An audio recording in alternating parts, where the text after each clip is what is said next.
बालेश्वर जिला कर्मदा अंचल में चोरा ब्राउन सुगर कारबार चलथिबा खबर पाई जलेश्वर अबकारी टीम चढ़ाऊ करने आसी हटहटा होती। कर्मदा बजार निकट में ब्राउन सुगर कारबार चलथिबा नहीं अभियोग पाइबा पर चढ़ाऊ करथिले अबकारी विभाग टीम। एही टीम जैनिक महिलांक ठारू ब्राउन सुगर जबत करी संपृक्त महिला को गिरफ्त कर नहीं जाउथिबा बेले महिलांक परिवार लोके अबकारी विभाग गाड़ीटी को अटकाई परे घटना को नहीं परिवार पक्षरु न्याय पाई 57 नंबर राजपथ को अवरोध करथिबा बेले पुलिस सेमानकु थाना को उठाइबाकु उद्यम करथिबारु घटनास्थल रे पुलिस और परिवार धस्ताधस्ती होइतिले। एथिरे दुई पुलिस कर्मचारी गुरुतर होइतिबा बेले संपृक्त परिवार लोके मध्य आहत होइतिबार सूचना मिलिछि।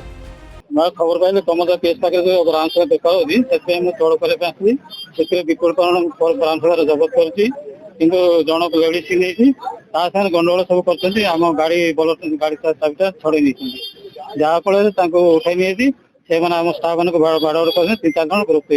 तेबे उक्त घटना को नहीं स्थानीय अंचल में उत्तेजना लगी रही जना पड़ा।